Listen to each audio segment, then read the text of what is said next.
It's happening. We're live. We Woo! Dream All get. right. Let's All right. go.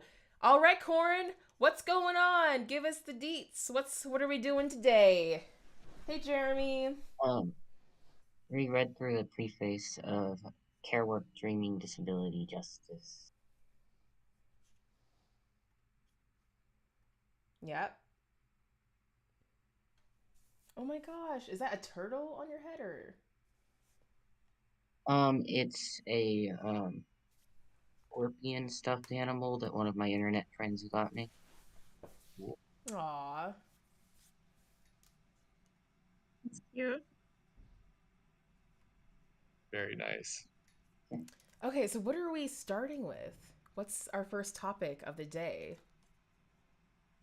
Yes, topics.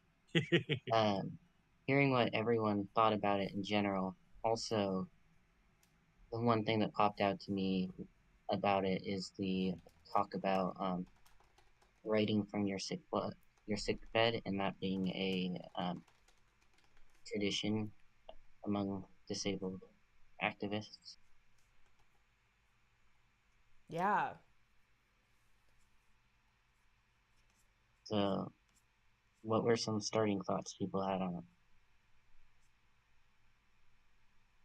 Yeah, I think for me, I just felt very. I love reading disability um, theory because I feel so seen, and I just can relate so much to things that other disabled people go through. That, like the author was saying, for a long time we didn't talk about this stuff publicly because there's so much pressure as a disabled person under capitalism to always try to appear not disabled, or at least for me, living in that I have a lot of invisible disabilities. So on one hand it's a privilege, but on the other hand it's a big detriment that you're walking around in this body that is not able but appears abled. And so I just always felt like I had this pressure and this choice all the time to try to pass so that I could have a shot at having a career and getting promotions and like securing an income for myself. But then ironically, that was what burnt me out and made me have to be unemployed for a few years to recover. So anyway, the whole concept of like creating from your bed really hit home to me. You can see I'm in my bed now, and I've done a lot to like create this as a comfortable space where I can do my work and be as disabled as I need to be.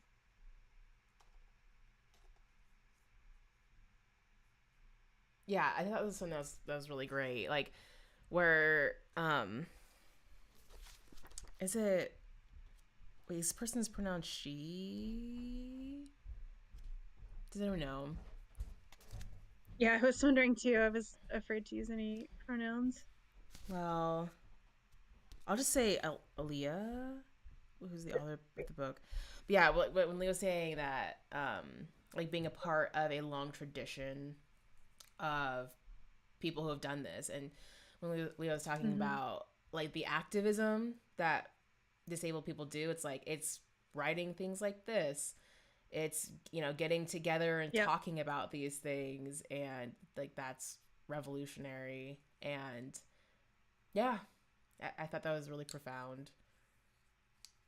Okay, I looked up the author's pronouns, and she uses she, her, or they, them. Either is Okay, fine. Okay. great. Thank Yeah, you. thanks.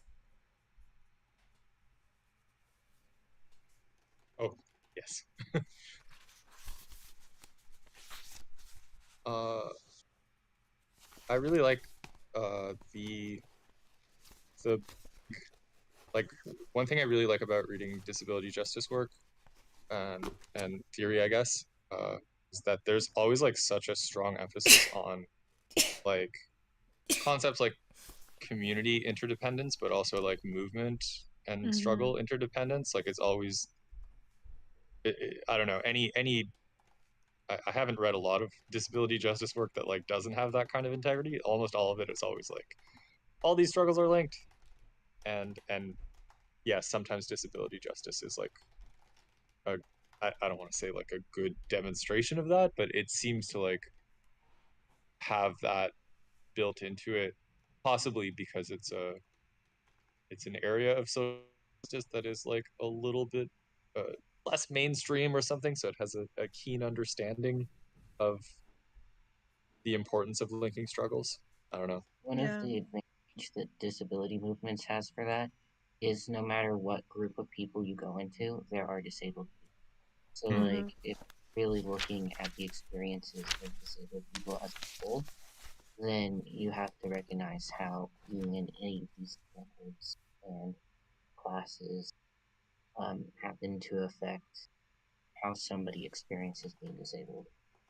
Hmm.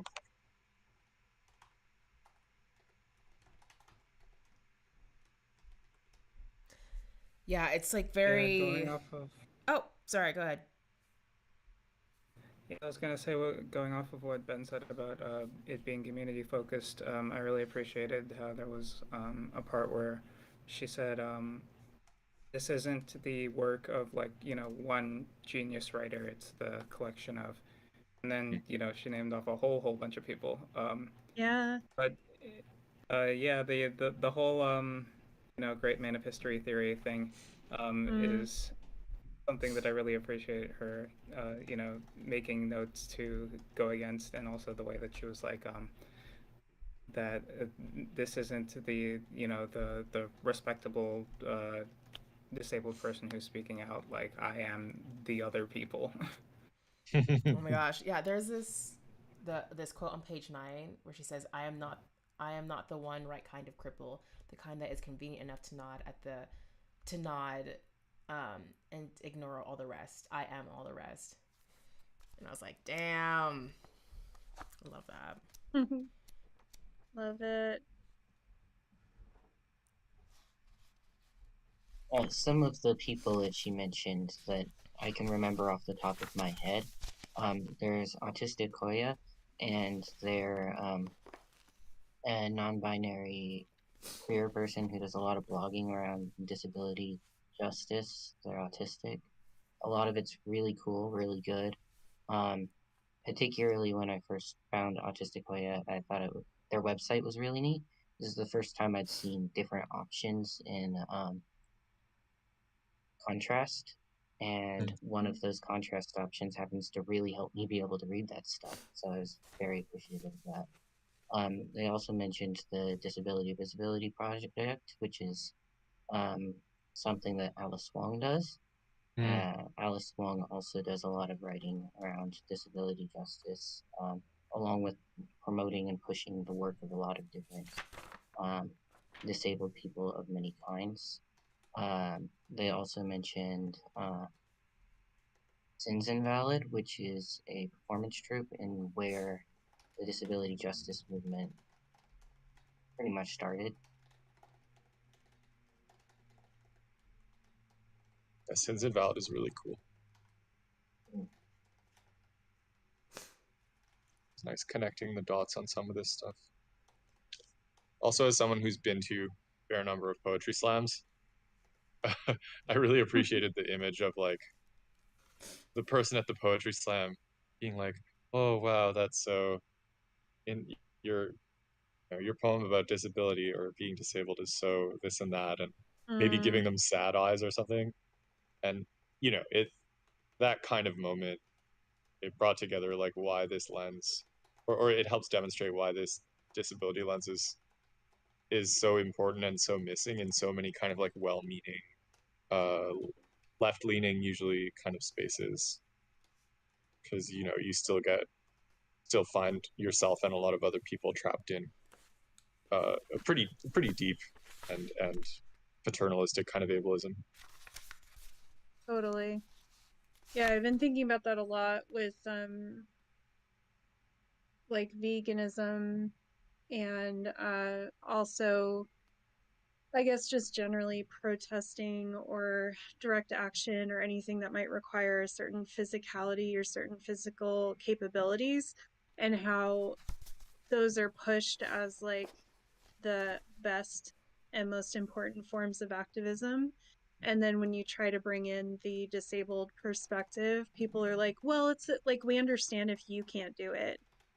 And it's like, that's so infantilizing, though. You're devaluing. And that's why I highlighted, I mean, we've kind of referenced it, but like she wrote, disability justice allowed me to understand that me writing from a sick bed wasn't me being weak or uncool or not a real writer, but a time honored creative practice. And that's how I feel about like activism as well, is that like, you know, I've thought a lot about a lot of the work that I do is creative, and it's because I'm able to do it in my own time, and that allows me to contribute. And so this idea that those contributions are somehow less valuable because they're not this like physical, outward, showy form of activism, uh, and then being infantilized by like, oh, okay, you can just contribute however you can, but what you contribute is always going to be seen as less than what other people contribute, not real Mm. activism.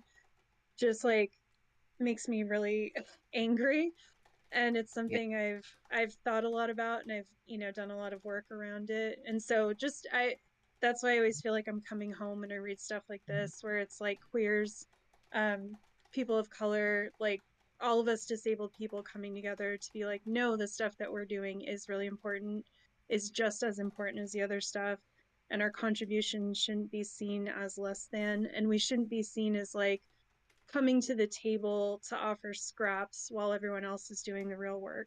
Right. Yeah, And that's on top of that, the expectation of being offered scraps. But I've Absolutely. had conversations with people before where they're like, "Oh, you should just trust us to take care of it for you. You should trust us. Don't you trust the working class to take care of the disabled people?" The No. response is no, definitely not. But there's an expectation that we are people who should just be taken care of, despite the Mm-hmm. fact that we are so often the ones taking care of each other. Yeah, yeah. And I love the intersection of like queerness and disability for that reason, because queers also often have to take care of each other. And yeah, it's just true that it's like we're often left with very few resources and much less ability, but we find a way to really hold each other up. And I don't think that like able-bodied people fully understand that, how much community support there is and how much strength there is in each other. I do it all the time for my disabled friends and my sister. You know, it's like if I'm abled in a way that they're not, then I'm going to find a way to help them where I can.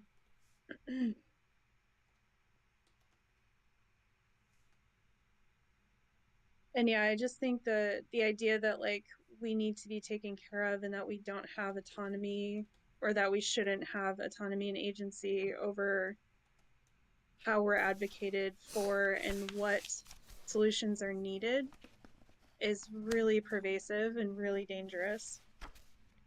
Yeah, we're always expected to be giving up control over our lives in exchange for help. Yeah, hmm. yeah. It's like a silly example, but this whole rhetoric around like Britney Spears and the conservatorship to me just brings up like the, you know, because a lot of the narrative was focused around like whether or not she, and certainly that's something to talk about, Wait, but you to broke up a me little it's bit for really me. more. At least says like focus on whether or not she'll. Oh, sorry, can you hear me now? Yeah, it just broke up for like a couple words for me. um yeah, the narrative is kind of focused around like whether she's disabled enough to warrant the level of control over her life. Mm-hmm. But for me it's like there should never be a situation where a person does not have input and agency into their own life. Mm-hmm. And it disturbs me how many people think that that's normal. Like, I can't tell you how many people I heard who are like, oh, the conservatorship seems bad, but like also she's a mess. And it's like, Oh my okay, gosh. even if she is a mess, whatever that means, you know, it's like that doesn't mean that she shouldn't have any say in her own care and her finances and her, you know, like she shouldn't have forced sterilization. She shouldn't not be able to get married. You know what I mean? Like, and it's disturbing to me how many people are like, oh, she's mentally ill, so like that makes sense to them. And it's like there's never a situation where someone shouldn't be able to have a lot of agency and input into their own life. Yeah. But people think that's how they view disabled people, is that, like Corn was saying, we're supposed to be taken care of, and we're not supposed to have wants or desires or autonomy. And you definitely see that bleed into activist spaces. Yeah. I feel like if this is not something that we're talking about, that like there's going to be all these blind spots. And Mm-hmm. it's like, I just feel like we don't really talk about these things enough. Like, Yeah. it's like I feel like disability is like this thing where it's where people are like yeah, it's important, but like I don't know, like people like pay lip service to it, but like like people are like being really ableist in ways that like they're just completely unaware of because yeah. Ableism is scarily Rampant. normalized.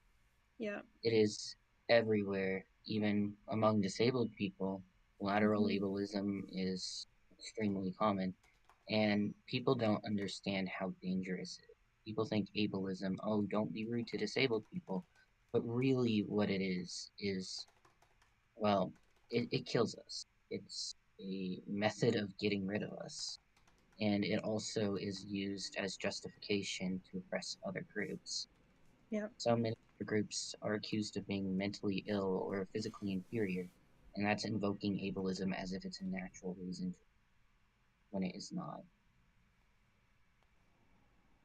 And Yeah. I find it's kind of a form of like forced assimilation.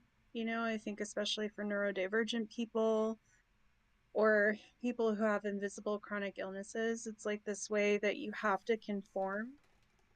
That's how I always felt. It's like I had to conform or I was going to be found out. And that felt really scary and dangerous to me. And I think that's why, for me, it was such a huge deal to start identifying as disabled. It took me a really long time to publicly, to even admit to myself, to allow myself to use that label even internally. And then to start using it externally, it felt very empowering, but also very dangerous. I just felt like I was I was giving up people's perception of me and risking that they were going to see me as less capable and like lose opportunities because of that. And I have very little support system. So, it's like I always carry that on my back, that like I have to make the money, I have to like have resources to take care of myself. And so it was a big journey to get there, to like publicly say I'm disabled and just start asking or to start demanding accommodations for my disabilities. Yeah, I imagine it's like a really hard place to get to be able to like ask for those things. And yeah, but one thing that I really admire about you is that you're like, yeah, like I just can't do this right now. And yeah, and then you don't. I really It took respect a that. long time though, Yeah, I you know. bet. Yeah, that took like my entire 30s Mm-hmm. to accomplish. Um and I think too it's just hard. I think a lot of people are disabled and don't even know that they're disabled. And I think especially like people of color, there's so, and like I kind of feel this way coming from like a poor background. There's just such I don't know, you just kind of grow up and you're like, life is hard and this is just how it is. And I think like a lot of us have parents who told us to just suck it up, and that like that's just how things are. And so even like realizing that I was disabled was a huge journey. And I just found I've met so many people now that I can see, I'm like, oh, you're disabled as well. But it's really hard for people to accept that and even know that about themselves, to start advocating for themselves. I think there's a lot of internal, this is what I struggle with. There's a lot of internal rhetoric of like, oh, I'm just being weak, or I'm like Mm-hmm. appropriating someone else's experience, or like, you just never feel like you're disabled enough to be disabled. Um, but I think Yeah. it's, it's extremely empowering, and it's really important, I think, for more people to feel that they can use that label. Yeah, Because what is it? It's like 40% of the population or something has some kind of disability. It's like we're not even a minority, really. I think it's It's 1 in 4. Yeah, okay. But yeah, we're not even really, we're like the largest, I think that's what we're called, the largest minority on the planet, and we span every other demographic. So, yeah, I I definitely. have some Oh, sorry. Go being ahead. diagnosed. Yeah, I have some advantages in being diagnosed young, so I've had a long time to mm, go through this. But being diagnosed young also meant being forced to experience a lot of ableism from a very young age around it, which then yeah, reinforces the same ideas of, oh, I shouldn't ask for help because people are going to think that it's too much work. So instead, I should just try to figure out how to do everything on my own, even if it burns yeah, through me. That's very much like something that gets reinforced from childhood.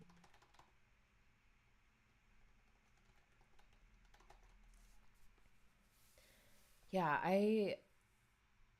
I feel like it would definitely help people if people just like recognize that they have some sort of disability, because like we want society to be accommodating to people, like to everyone. Like I feel like that should just be the goal, is to like have a society where we are just trying to help people be able to have stable and happy and fulfilled lives. And whether you have a disability or not, but we should really be working for that for everyone. And when we don't work hmm for that for everyone, then we actually just make it harder for all of us. Like this idea that like if you're struggling, like you just need to like put your head down and grind through it. Like that's just awful for everyone. And so we just should just a shift in mentality, really, just like we want to be happy and we want to be free. And I think that's why disability justice is so important, because it really is freedom for everybody. And I think if we can really understand it, then hopefully more people will get on board for like why this is so important. Because like I think like if you think about it, like the reason why we can't have things like have accommodations is because of ableism, because of hmm like, well, you just got to grind through it. So it's like if we can get rid of ableism and instead establish like a mentality of care, that is gonna be a net benefit for everybody. But I think one thing that would help us get there is that people were like, yeah, I have a disability, and like I feel like, I don't know, like I have ADHD, and I just feel like also like whenever I say that, people don't even think that that's real, and so I'm also just like even afraid to say that because people just don't really think that's a real thing. And something that just came to mind is like, so when during like the slap, Jada Smith, and she had like, okay, everyone knows the slap, right? Okay, so yeah, but like when Jada Smith, that happened with Jada Smith, and so she has alopecia, and all these people were hmm saying like, oh, alopecia isn't really a disability. I'm like, well, this person like lost the yeah, ability to grow her hair, and that's gonna be traumatizing for so many people. And like your body literally stopped having a function that it used to be able to do, and that's a lot to deal with. And like that function is something also that people put a lot of pressure, especially on women. And I'm sure for even like people, guys or cis males, I bet hair loss probably seems like it'd be hard. Um, and then you add the extra societal pressures of being women, and that's probably gonna be hard for a lot of women. And that pain's valid and that struggle's valid. And the way that people were talking about it and being like, well, this isn't really a disability though, just really disturbed me. Where I I don't know, like at the end of the day, like your body like has lost this function that society has deemed as really important, and that's like, it sounds like a really hard thing to go through. And I don't want to ever have to validate that to someone. But even the way that people were talking about that, I was like, yeah, like the idea that like like we all have different experiences, and we we can't always compare things, but just like I never want to I never want to have to like argue that like my pain around something is valid or someone else's pain around something is valid. Like Mhm. that really like disturbed me, and that's what happens with disabilities all the time. Where people are like, well, this disability is worse than this, so this isn't that bad, so you need to just like deal with it. And the way that people like weaponize other disabilities maybe being harsher in some sort of sense against like other disabilities, I'm just like, wow, it's so hard to talk about any of that stuff, and it's awful. And they're Yeah. usually not doing that to be like, and so let's put a lot of respect and care towards these people Right. whose disabilities I'm saying are really, they're usually saying it to go, so actually let's not talk about this disability that I'm trying to dismiss at all. And It's Yeah. maybe the none of the thing other ones that either. it's the thing that able-bodied people tend to do, where either something is absolutely not severe enough to be talked about and should be completely ignored and people should go on without any accommodation, or it hits the point where they don't really view them as people anyway and won't respect the words of the people who are saying it. So like Mhm. it ends up falling on one of those two lines most of the time. Mhm. Yeah, that. So I work in like medical data science, right? And it's all like population health and a lot of determination of selection groups for intervention. And the intervention is all like, okay, well, it's all care and accommodation, or mostly care and accommodation. And all of this whole paradigm within the health industry is being defined on the level of sometimes on the level of one doctor, right? Like like one doctor defining like an entire system of interventions, and the like the juxtaposition of um, what our public health staff is like creating in terms of like care and accommodation, which is honestly overly simplistic, not oriented around community, is it it's like I'm thinking about that in juxtaposition of um, the first couple chapters uh, of oh gosh, care work, is that the name of the book we're reading? Yeah, I get Care really work is confused. Like the dreaming Yeah, title's justice. like care work, but then it's like dreaming disability justice. right. Yeah, Right. very So like confusing. yeah, thinking about that in juxtaposition to like literally the company I work at is trying to define like paradigms of intervention and care to essentially sell our clients on. And it's so simplistic what we're trying to get them to do. Like, oh, well, you know, you can print off some pamphlets and, you know, assist people in self care and, do these things. And it's like, wow, it's frustrating. It's frustrating being in that space and seeing that because none of like I'm pretty confident across the board, very little of the work in terms of like public health interventions and care is defined uh, by disabled people. Like almost, I think almost none of it. It's all theoretical.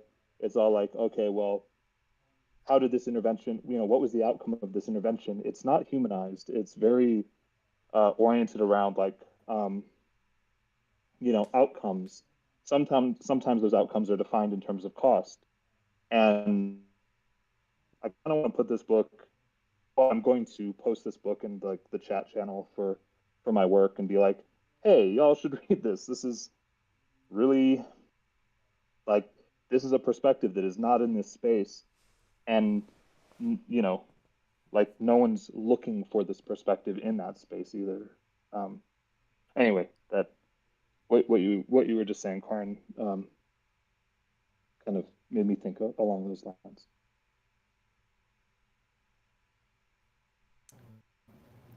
Yeah, if I could add to that, it feels very similar in the education world. I don't know if Nix or Corn or any of y'all have had individualized education plans, but those are what we have in many of the schools that I have attended and taught at, where in an attempt to be like, oh, well, abled people don't necessarily have all the answers, it's like, well, abled people will create all of the things that they want the kid to do, and then the parents have to review it and make sure that everything is going okay. And in theory, this seems to put some power back in the hands of like the kids and their parents, and to like give them an idea of what to do. But what actually ends up happening is that since the plans were made by the administrators, by the people who are in charge of creating the field of education, and it's like um, their main concern is we don't want to slack on standards. We don't want to like make you feel like you're incapable of doing something. So we'll do our best to have you achieve as much as possible. And it's like there's often not a lot of attention paid to what actually needs to happen in order for that to work out. And then the parents don't like I don't necessarily blame them necessarily. I don't want it to come off like that, but my primary thought going into it, and y'all let me know if this is kind of messed up, is that they don't know how to advocate for themselves or their kids, so it just ends up being a mess. Yeah, that's 100% true. I was, again, diagnosed pretty young with some of my disabilities, so I was relying on accommodations in school that the schools were illegally trying to keep from me. Um, but it's a very difficult thing for parents to learn how to do. Some parents just give up entirely and just let the school do whatever.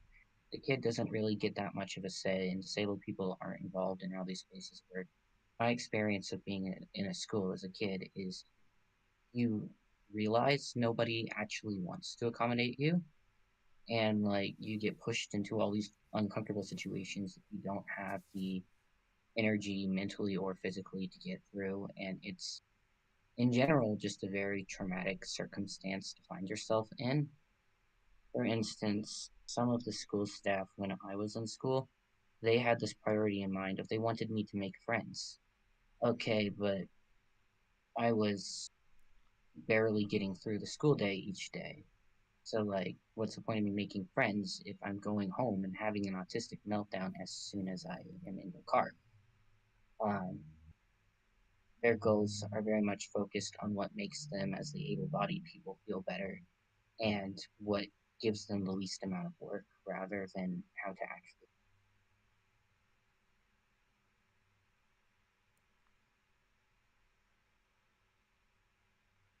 Yeah, for me growing up with a learning disability, um, yeah, people were just so shitty. Like for me, like people just thought I was like being lazy, and which is like has been like a theme of my life. Or like whenever I struggle with something, like people are like, uh, just think I'm just being lazy or something, and it's like I'm actually just struggling, and um, I get really annoyed when I see like tropes where like someone's like not as witty or something like that, and there's like this trope of like the angry, like there's like the there's kind of like the quote unquote like dumb one, or and then there's like the angry one who like tells that person what to do. It's like this like trope that I see throughout shows all the time, or media or stories. And like I don't know, like picture like if there's like a villain or something, and there's like or just someone plotting and scheming, and there'll be like the dumb one who's like happy, and then like there's like someone who's like angry and like telling them what to do.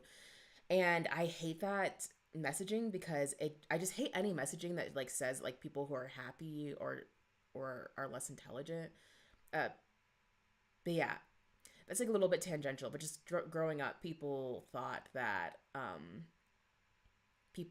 I was just being lazy, as opposed to like being like, oh, like you're struggling and you need help. Like I had like this very early memory like where we were like reading out loud, and I was a horrible reader when I was a little kid, and I just couldn't read it. I actually just couldn't read it, and no one would help me, but I also had to read it out loud. And I started like panicking, and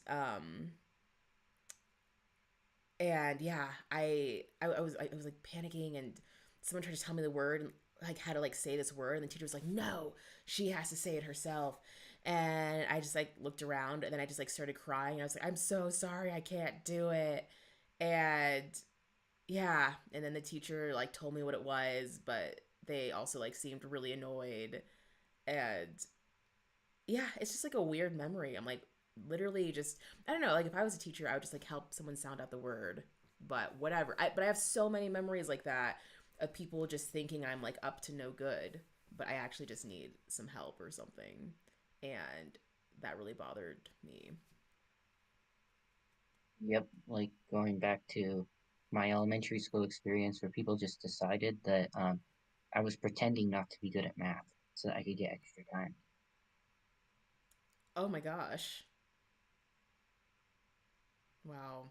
There's kind of a theme of like the punitive approach, like trying to punish someone or like be harsh on someone into them maybe changing or learning in a different way. And the whole thing, it like bleeds into like questions about, punitive justice and carceral justice and the ways in which that those kinds of, those are societal, where we live at least, those are like the societal baselines, and they also bleed into like how, you know able-bodied people, yeah, like ableist systems treat disabled people like in a kind of a carceral way, like, yeah. And there's a lot of thinking and work done on this, but I just wanted to bring it up since it seemed relevant to your personal experience.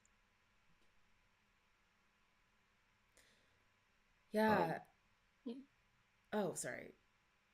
I didn't share like this exact same like context that you experienced, Lua, but like your experience reminded me of my experience when I first moved to the US. I didn't know English, but my mom like insisted on me being in like the normal, not ESOL English as a second language courses. So I'd be in these classes and like not knowing how to speak English, but like everyone spoke English, and there was one, maybe two other people that spoke Spanish, which was the language that I spoke my first and like primary language at the time.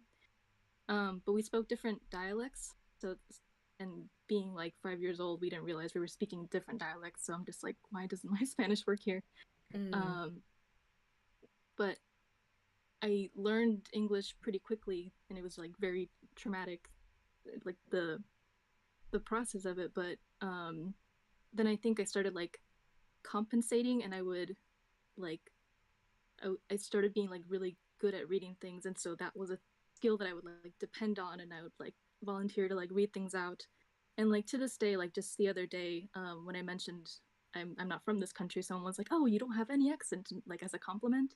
Mm-hmm. And I think that's like also telling of like on page 23 in the copy that I have, it says but our focus is less on civil rights legislation as the only solution to ableism and more on a vision of liberation that understands that the state was built on racist colonialist ableism and will not save us because it was created to kill us. Yes. Yes.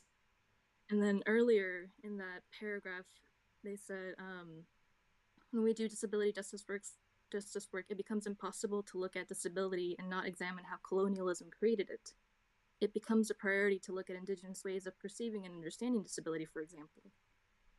And then ends that paragraph at the end with a movement where, in the words of Sins Invalid, quote, we move together with no body left behind. Which I've also seen like the focus on bodies like criticized at times, but like reading through this, like it makes sense because like even like our bodies aren't the same. So like some bodies can do more than other bodies, and like that doesn't mean any body should be left behind. Both like body as like the physical body and body as like the person self type of thing. Yeah. Yeah, I really loved that. I love how just straight up it's like, yeah, we're not necessarily focusing on legislation because the state was like built to kill us, and I don't know, I just really fuck with that because I don't know, I don't know, I I'm not someone who's like, hey, like don't. I'm not gonna tell people like to not vote, but I'm also just like I feel like this thing keeps on coming back to where it's like it's up to like we the people, and that's like also like a very terrifying notion that like we have to like build our own structures that work and like focus on that, and we also like I don't know if change is really gonna happen. Not that like voting is wrong, but like it's gonna be like the voice of the people and like really focusing on like the people's voice being heard, and yeah, I don't know, and then like not leaving. and then like the rest of the chapter or of the preface really focuses on, like you're saying, kind of like Kemi, like not leaving any bodies behind. And she talks a lot about, I guess, like what I would understand is like intersectionality, but also like how, you know, sexism feeds into ableism and racism feeds into ableism, like how all these things like feed into each other, and like how this book is really just trying to address not like just disability. Like she says this thing where she'll talk about like being brown and being disabled, and people are like, just pick one thing at a time. And she's like, no, I'm not going to do that. and and she talks a lot about just like how there's disabled people just talking so frankly about their experiences, and people expressing themselves, and she talks about how like she felt really alone, and now she like doesn't. She's like, oh my god, there's other people talking about this, and how empowering that is. So to me, it's just like this really beautiful book of empowerment and collaboration. And even though I didn't read also all like, even though I didn't read like all the thank yous in the beginning of the book, I thought it was like really beautiful, like how many people like she had to thank too, because it just like shows like kind of the community she's a part of, and like the movement that she's a part of. So I don't really know where that was all going, but yeah, it was really inspiring.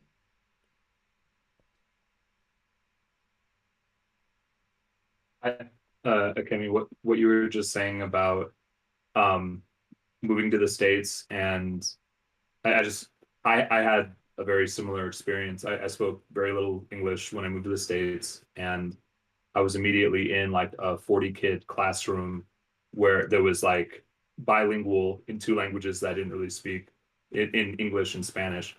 And like I remember learning how to spell the word turkey and not really knowing what that was, in the real world in some way.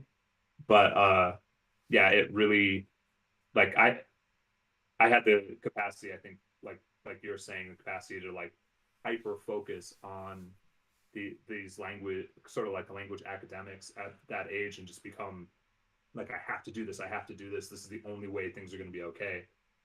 um but my ability to do that, has to do with like having that capacity. And I think there are a lot of situations that aren't quite that extreme, that aren't as extreme as like, moving to another country and having the second language, and like where people are just by de facto brought into really traumatic situations, and they may not have the capacity to like get up to speed within the framework that's there, right?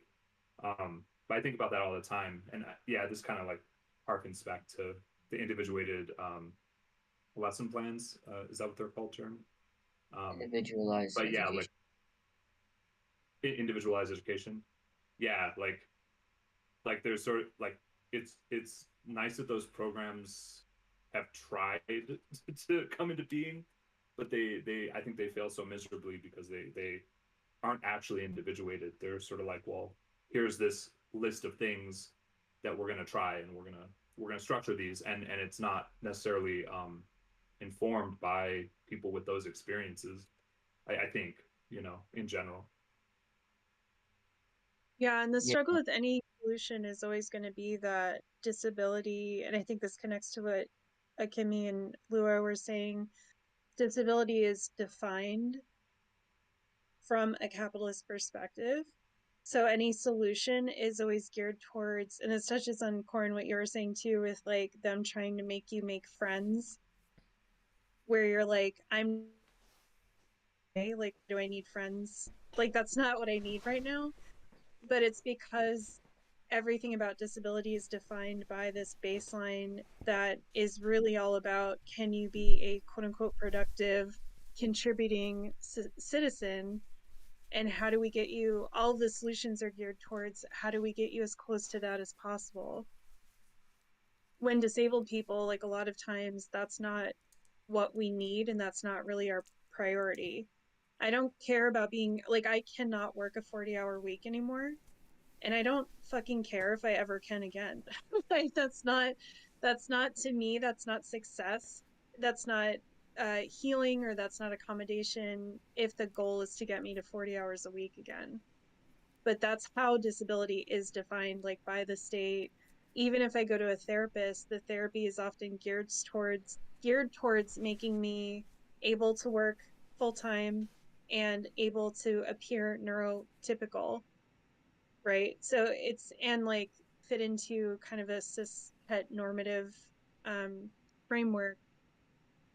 So I think that's always going to be the struggle, especially with solutions that are not led by the disabled community, is that for able-bodied people, it's always their goal is to get us to be fitting into these capitalist standards of productivity and, yeah, like neuronormativity. Yeah, I think it's like funny that like when you're like having like when you're struggling, they're like, "Well, how are we gonna get you back to work?" And you're like, I'm trying to be happy, like I want to be Right. stable."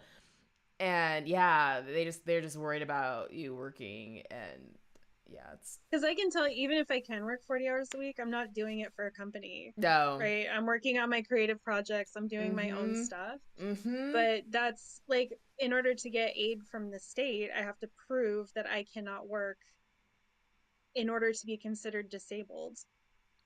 And Mm-hmm. it's just, it's like, I guess what I'm trying to, it's like, what do they call it? Fruit of the poison tree or whatever. It's like the entire way that we're even defining and viewing disability is kind of the root cause problem Yeah. for all of this. Like, you think of parents with autistic kids, and so much of that early intervention is around trying to get the autistic kids to be as neurotypical as possible.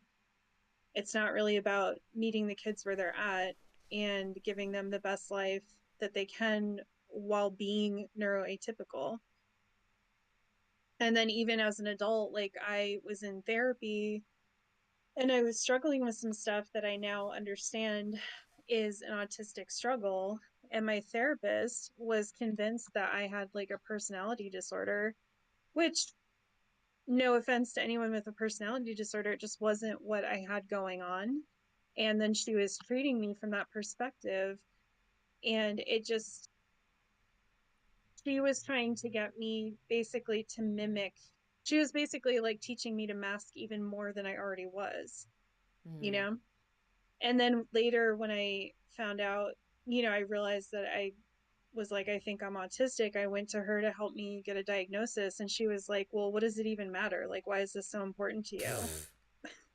I'm like, literally, this is your job. Like, Yeah. wow. Well, and it's just this fundamental misunderstanding of like, because for instance, one of the things was I was having trouble understanding what someone else wanted from me, which is like a very common autistic experience.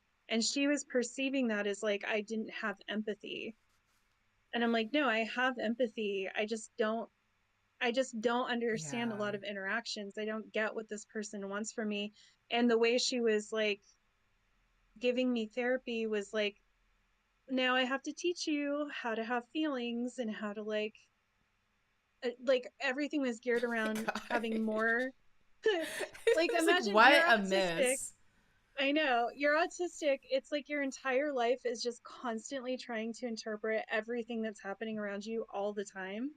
And I don't think like neurotypical people or just non-autistic people like understand how much energy you're constantly putting out, like overthinking everything. And then her therapy for me was telling me I needed to think more about where other people were coming from. And I was like, I literally can't. Like, I literally can't anymore because that's all I do is think about, well, maybe this person meant this, but maybe they meant that. And if I respond this way and they meant the other thing, maybe I'll hurt their feelings and I don't Mm-hmm. know what to do. And like, that's my entire day. And she was treating me like I'm just this callous person who Oh my doesn't gosh. care. And then for her to say, well, what's the difference if you're autistic?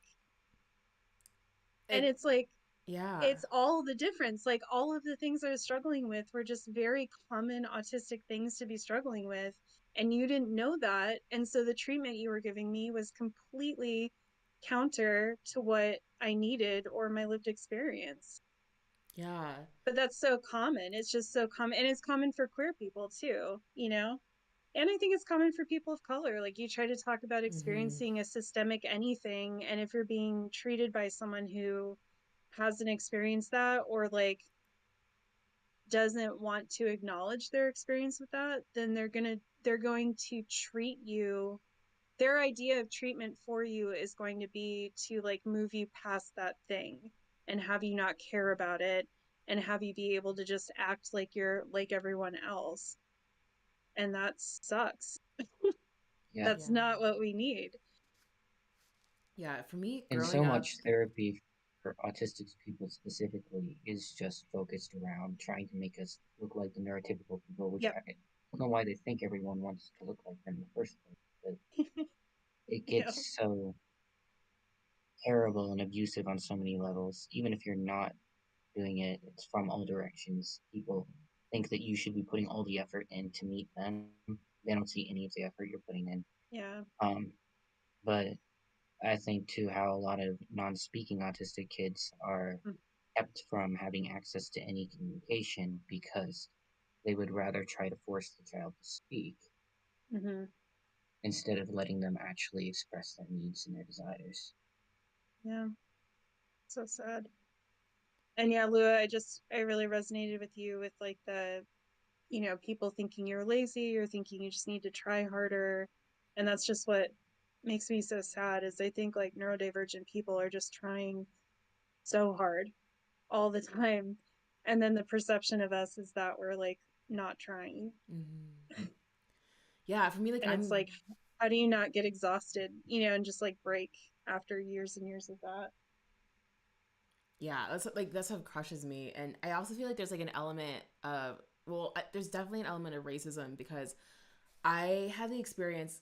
I think like the way that people thought I was like lazy, I think was also like tied in with racism, and I read a study that was like showing that like teachers expect black kids to just like be more mature than they would expect other kids to be.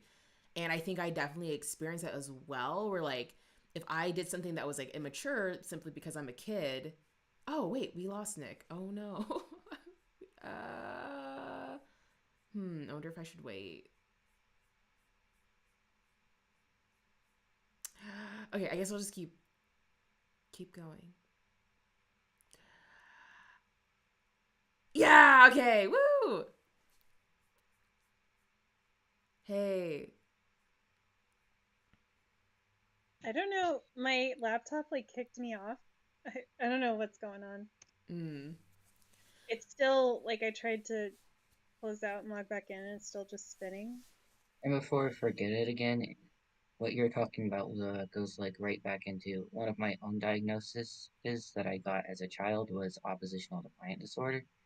It's very common for non-white autistic kids and kids with ADHD to get diagnosed with oppositional defiant disorder instead because they interpret it as the child acting out instead of the child needing. Yeah. Yeah, people thought I was very like oppositional when I was younger. Um and I think I just was like trying to communicate how I felt.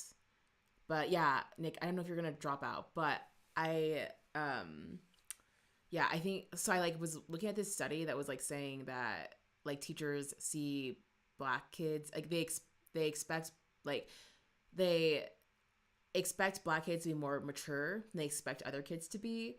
And I think I definitely had that while growing up. And so like if I did something immature, like no one would explain like, hey, like this hurts people's feeling. Like I just didn't understand that I was potentially being hurtful. And no one explained it to me and was like, hey, like don't do this because it makes people feel really shitty or something. And people would just like end up yelling at me, and that's how I would like learn. Like it would be like adults though, like, and I would just be like, oh my gosh, like sorry, I never thought about that, or like I just didn't understand. And um I had that like a lot, and I had that a lot with like learning and things like that, where I think it maybe might tie in, where just people expected me to know more than I did, and people were like angry at me if I didn't understand something, and people didn't like patiently explain something to me, and yeah, it just Yeah, I did have a learning disability growing up. I had an auditory visual deficit, and um, and then also I think there's like some racism in there too, where they're just like, oh, like this black person's lazy, or like we got to protect the rest of like the white children from this black person because this black person's like being mean, as opposed to just explaining like, hey, like when you do that, it makes people feel upset, so please don't do that. Like, um, but yeah, I don't know. We have a few minutes left or a couple minutes left. I don't know if anyone wants to say anything else before wrapping up the book.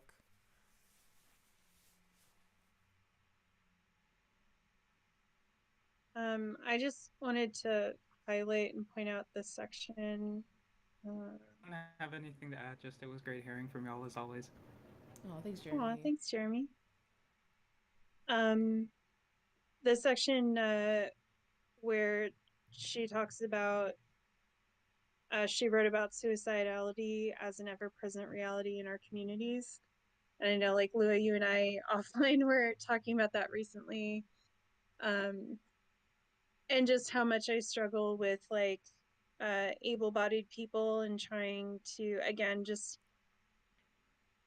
be able to communicate my lived experience, and how much suicide and suicidality is something that, like, you're not supposed to talk One about. more thing.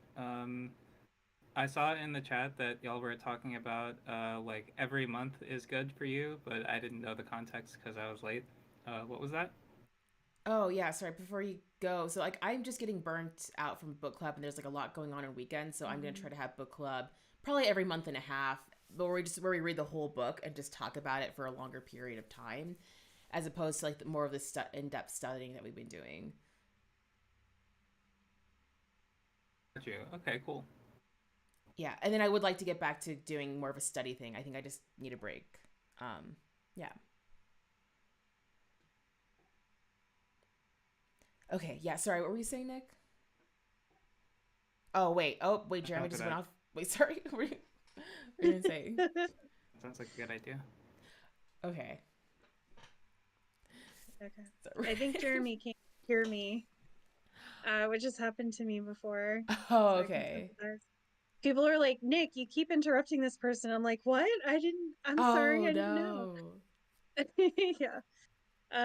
Anyway, I think I was mostly done, but I've always struggled and found it hard that, like, a certain level of suicidality is just kind of part of my normal day-to-day life, and it's so hard to be able to be honest about that or talk about it, because the mainstream kind of view on, it's like if someone tells you that they're having these thoughts, you have to, like, have an intervention and, like, call a hotline and do all this stuff, and it's just really hard to get people to understand that it's, like, just kind of this low grade thing that's just always there.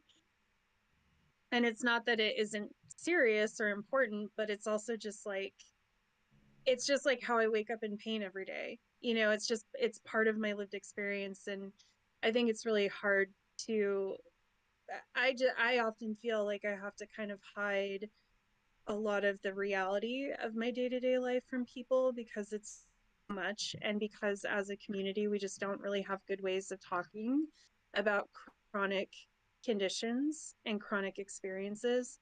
So able-bodied people are always, like, wanting to see a thing that can be fixed and solved, or that can be temporary, and it's very hard to have permanent or chronic experiences that you feel that you just can't talk about because they're too scary or too sad for other people. Yep, I can strongly relate to that experience on multiple different levels.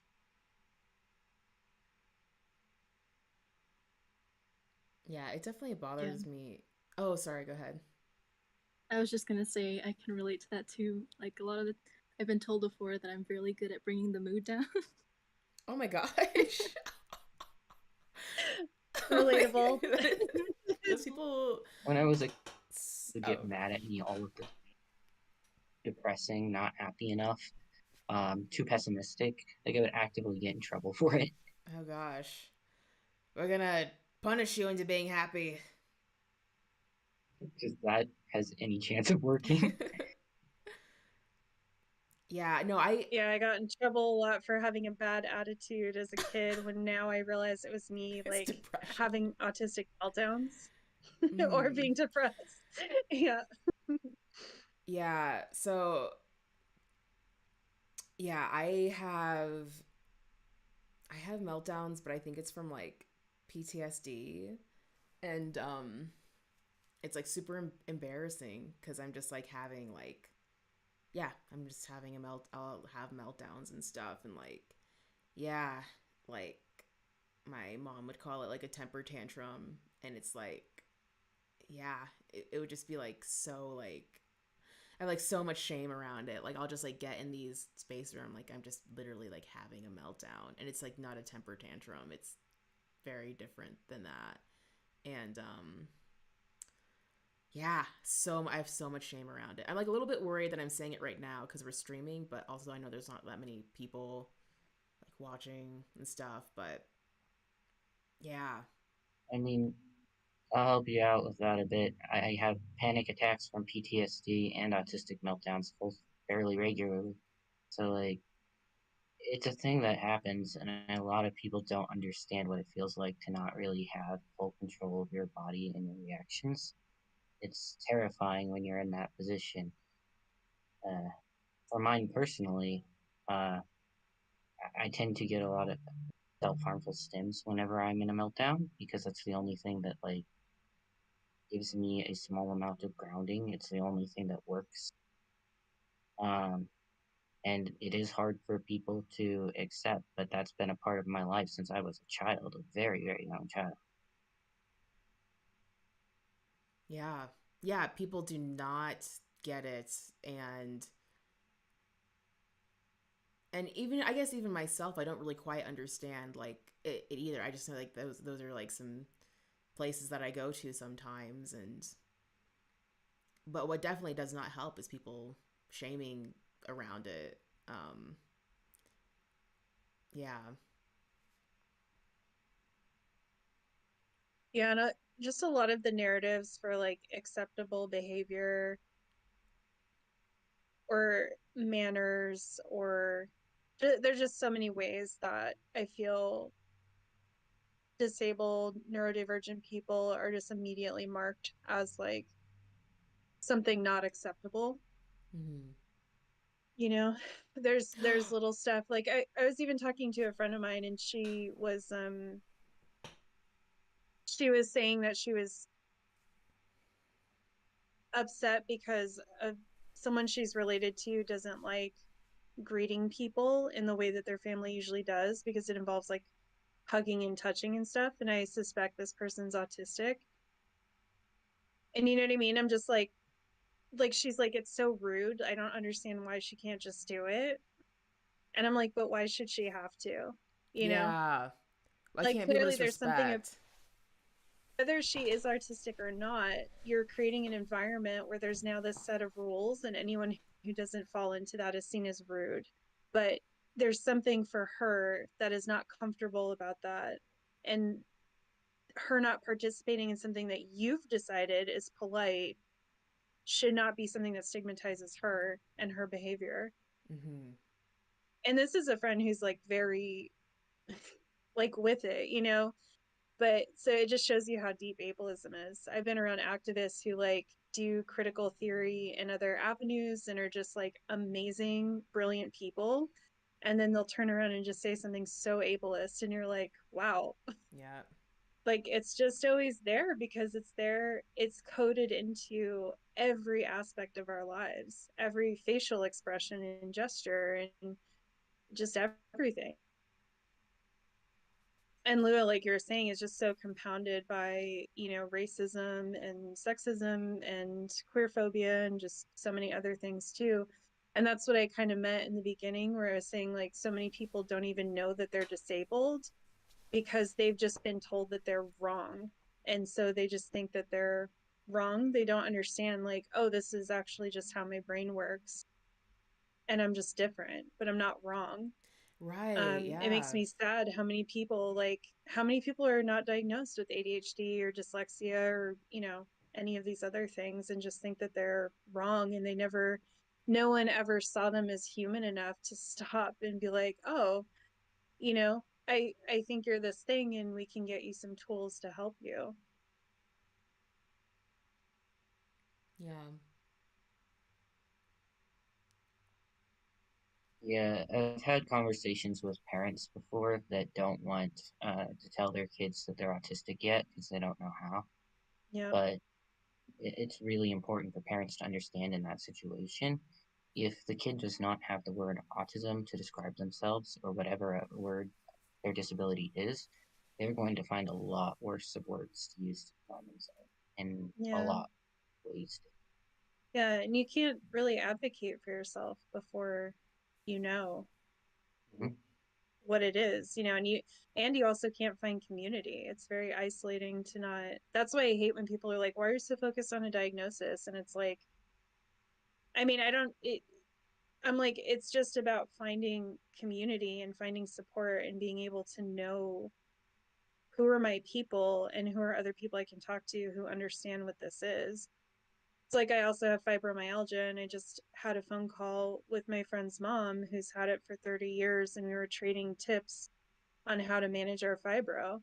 And it was just so amazing to talk to someone who's like, oh my God, when it's cold out. And I'm like, no, don't even get me started on cold weather and how much ours, and it just to have that companionship. I feel like that's another way we're isolated from our own people and being able to form community. And um, it's this idea that like, oh, my autism shouldn't define me, so I'm not supposed to identify with it and be proud of it, and seek out other people who are also autistic. Yeah, and then there's how being disabled affects your experience of the world, both with physical disability and mental disability. Absolutely. As an autistic person, it changes the entire way I am able to think about and interact with the world. It changes Yep. my sensory experience of the world and my environment.